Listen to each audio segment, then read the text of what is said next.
Hi, it's Steve. Today we'd like to show you how to change the drain hose on your washer. This is a really easy job. Let us show you how we do it. Now, to change the drain hose in this washer, we simply need to be able to pull the washer far enough forward so that we can access the connection at the base of the machine. But you'll also need to have something there to collect the water that will be left in that drain hose. So we'll start by unplugging the washer and pulling it forward. Now that we have access to the back of the washer, we'll make sure that we drain any water that may be in the existing hose into a container. Then, using a pair of pliers, we're simply going to squeeze that spring clamp and just slide it up onto the hose a bit. And then twist that hose to pull it off of the pump. And again, there may be some water that comes out of that pump outlet, so I have something there to clean that up. And next, we'll take that clamp and remove it from the old hose, discard the old hose.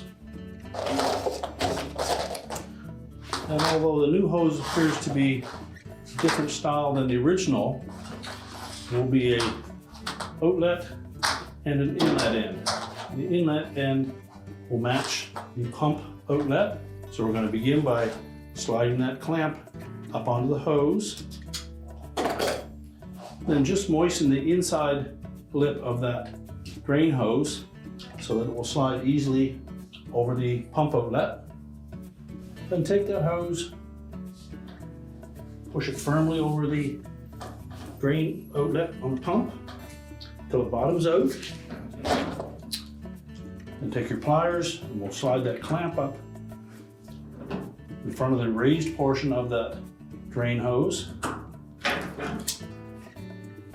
And that will clamp it firmly to the pump outlet. Now we're ready to push the washer back into place, and the tapered end of that drain hose will fit down into your standpipe, and there's room to twist that hose into an elbow shape so that it will not get kinked. Now that we have the washer back into place, we've reconnected the drain hose, you're ready to plug the washer in, and your repair is complete.